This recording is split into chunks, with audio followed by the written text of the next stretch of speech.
بدا ہے رب ذوالجلال کے نام سے۔ معزز سامعین، یہ کہانی ہے ایک مجرم کی جو پھانسی کے خوف سے ایک مردے کے ساتھ دفن ہو جاتا ہے، اس امید کے ساتھ کہ اس کی دولت سے خریدے ہوئے لوگ اس کو قبر سے نکال لیں گے۔ کروڑ پتی مجرم کو پھانسی کی سزا سنا دی گئی اور اسی سزا پر عمل درآمد کے لیے اسے شہر سے دور دراز ایک گمنام جزیرے کی جیل میں قید کر دیا گیا تاکہ وہ اپنی دولت یا اثر و رسوخ کو استعمال کرتے ہوئے فیصلے پر اثر انداز نہ ہو سکے۔ کروڑ پتی مجرم نے اس جزیرے پر ہی قسمت آزمائی کا فیصلہ کیا۔ اس کے لیے اس نے جیل کی سنتری کو رشوت دینے کا فیصلہ کیا تاکہ کسی بھی طریقے سے اور کسی بھی قیمت پر جیل کے جزیرے سے باہر وہ فرار ہو سکے۔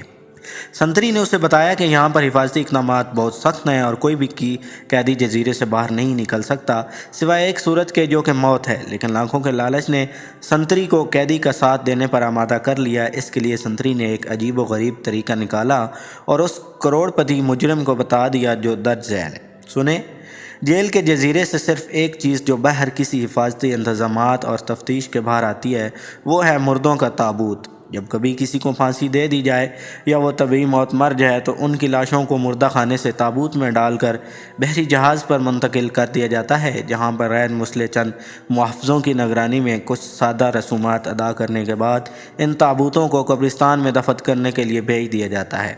وہ محافظ ان تابوتوں کو بحری جہازوں سے خشکی پر منتقل کرنے اور پھر دفنانے کے بعد واپس لوٹ آتے ہیں۔ اس کارروائی پر روزانہ صبح 10 بجے اس صورت میں عمل درآمد کیا جاتا ہے کہ وہاں مردہ خانے میں مردہ اور تابوت موجود ہوں۔ آپ کے فرار کا واحد حل یہ ہے کہ اختتامی لمحات سے پہلے آپ کسی طرح کسی ایک تابوت میں پہلے سے مردہ شخص کے ساتھ لیٹ جائیں۔ معمول کی کارروائی اختتام پذیر ہو، بحری جہاز سے آپ زمین اور زمین سے قبرستان پہنچ جائیں۔ وہاں جا کر تابوت کو دفن کر دیا جائے گا اور جیسے ہی عملہ وہاں سے واپسی کے لیے نکلے گا تو میں ہنگامی رخصت لے کر آدھے گھنٹے کے اندر اندر وہاں پہنچ کر آپ کو قبر اور تابوت سے باہر نکال لوں گا۔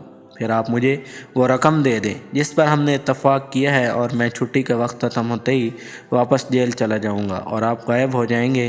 یوں آپ کی گمشدگی ایک معمہ ہی رہ جائے گی اور اس معمے سے ہم دونوں کو کوئی فرق نہیں پڑتا۔ آپ کا کیا خیال ہے؟ کروڑ پتی نے سوچا کہ ایک جنونی قسم کا منصوبہ ہے، لیکن پھانسی کی پھندے پر جھولنے سے یہ پھر بھی 1000 درجے بہتر ہے۔ کروڑ پتی نے تگڑی رقم دینے کا وعدہ کیا اور پھر دونوں اسی طریقہ کار پر اتفاق کر لیا۔ سنتری کے منصوبے کے مطابق اس قیدی نے اتفاق کیا کہ وہ مردہ خانہ میں چپکے سے جائے گا۔ اگر وہ خوش قسمت رہا اور وہاں کسی کی موت واقع ہو گئی تو وہ اپنے آپ کو بائیں طرف کے پہلے نمبر والے تابوت میں بند کر لے گا جس کے اندر پہلے سے ایک لاش موجود ہوگی۔ اگلے دن حسب منصوبہ سنتری کے بتائے ہوئے راستے پر چلتے ہوئے وہ کروڑ پتی شخص مردہ خانہ کے اندر گھسنے میں کامیاب ہو گیا۔ وہاں مردہ خانہ کے فرش پر 2 تابوت رکھے ہوئے تھے۔ پہلے تو وہ تابوت میں کسی مردے کے ساتھ لیٹنے کے خیال سے گھبرا گیا، لیکن ایک بار پھر زندہ رہنے کی جبلت اس عارضی خوف پر غالب آ گئی۔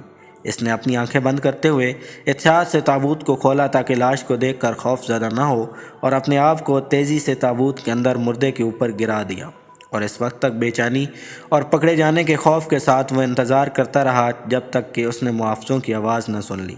وہ تابوت کو جہاز کے عرشے پر لے جانے کے لیے آپس میں گفتگو کر رہے تھے۔ مردہ خانہ سے لے کر جہاز پر پہنچنے تک اسے قدم بقدم جگہ کی تبدیلی کا خوب احساس ہوتا رہا۔ جہاز کا لنگر اٹھنے سے لے کر پانی پر اس کی حرکت کو اس نے محسوس کیا۔ سمندری پانی کی مہک جب تک اس کے نتنوں سے ٹکراتی رہی تب تک اس کا عدم تحفظ کا احساس برقرار رہا۔ جہاز ساحل پر پہنچ کر لنگر انداز ہوا۔ محافظوں نے کھینچ کر تابوت کو خشکی پر اتارا تو اس کے کانوں سے محافظوں کی گفتگو کے چند الفاظ ٹکرائے۔ وہ اس تابوت کے عجیب و غریب وزن کے بارے میں ایک دوسرے سے تبصرہ کر رہے تھے۔ وہ کہہ رہے تھے کہ اتنی وزنی تابوت سے زندگی میں پہلی دفعہ پالا پڑا ہے۔ اس گفتگو سے اس کروڑ پتی قیدی نے عجیب سا خوف اور تناؤ محسوس کیا۔ وہ ڈر گیا تھا کہ کہیں یہ محافظ اس تابوت کو کھول کر دیکھ ہی نہ لیں کہ اندر کیا ہے، لیکن یہ تناؤ اس وقت ختم ہو گیا جب اس نے ایک محافظ کو لطیفہ سناتے ہوئے سنا جس میں وہ زیادہ وزن والے قیدیوں کا مذاق اڑا رہا تھا۔ مردہ خانے سے لے کر قبرستان پہنچنے تک شاید یہ پہلا لمحہ تھا جب اس نے تھوڑی سی راحت محسوس کی۔ اب اسے محسوس ہو رہا تھا کہ تابوت کو گڑھے میں اتارا جا رہا ہے۔ چند لمحوں بعد اسے تابوت کے اوپری حصے پر مٹی کے بکھرنے کی آواز سنائی دی اور محافظوں کے بولنے کی آواز آہستہ آہستہ کم ہوتے ہوتے ختم ہو گئی تھی، اور اب اس اندھیری قبر میں وہ ایک عجیب صورتحال سے دوچار تھا۔ انسانی لاش کے ساتھ 3 میٹر کی گہرائی میں وہ زندہ دفن تھا، اور ہر گزرتے لمحے کے ساتھ اس کے لیے سانس لینا دوبر ہوتا جا رہا تھا۔ اس نے سوچا، یہ بات درست ہے کہ وہ اس سنتری پر بھروسہ نہیں کرتا تھا، لیکن یہ بھی جانتا تھا کہ دولت سے محبت سب سے بڑی طاقت ہوتی ہے، اور وہ سنتری وعدے کے مطابق لاکھوں کی رقم لینے کے لیے دولت سے اپنی محبت کی بدولت ضرور آئے گا۔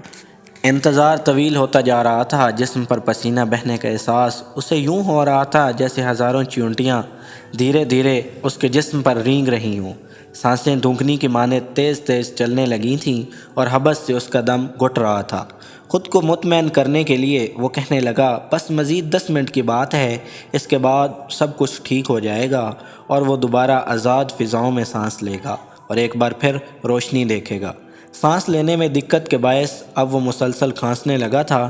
مزید 10 منٹ گزر گئے۔ اس قبر میں آکسیجن ختم ہونے والی ہے، اور وہ سنتری ابھی تک نہیں آیا۔ اسی سوچ میں گم تھا کہ اس نے بہت دور سے قدموں کی آہٹ سنی۔ ان آوازوں کے ساتھ ہی اس کی نبض تیز ہو گئی۔ ضرور یہ وہ سنتری ہی ہوگا، آخر وہ آ ہی گیا۔ آواز قریب پہنچ کر پھر دور ہوتی چلی گئی۔ اس نے محسوس کیا کہ اسے ہسٹیریا کا دورہ پڑ رہا ہے۔ اسے ایسے محسوس ہونے لگا جیسے لاش حرکت کر رہی ہو۔ ساتھ ہی اس نے تصور میں دیکھا کہ اس کے نیچے دبا ہوا مردہ آدمی اس کی حالت پر طنزیہ انداز میں مسکرا رہا ہے۔ اچانک اسے یاد آیا کہ اس کی جیب میں ماچس کی ڈبیا ہے، اور تیلی سلگا کر وہ اپنی کلائی پر بندھی گھڑی میں وقت دیکھ سکتا ہے کہ سنتری کے وعدے کے مطابق کتنا وقت گزر گیا تھا اور کتنا باقی ہے۔ اسے امید تھی کہ سنتری کے بتائے ہوئے وقت میں سے ابھی چند منٹ باقی ہوں گے۔ جب اس نے تیلی سلگائی تو آکسیجن کی کمی کے باعث مدھم سی روشنی نکلی۔ شعلے کو گھڑی کے قریب لا کر اس نے دیکھا تو پتہ چلا کہ 45 منٹ ہو چکے ہیں۔ زیادہ وقت گزر چکا ہے۔ گھڑی میں وقت دیکھ کر اب وہ حقیقی معنوں میں خوف زدہ ہو چکا تھا۔ سلگتی ہوئی روشنی میں اسے محسوس ہوا کہ اس کا چہرہ مردے کے چہرے کے بالکل قریب ہے۔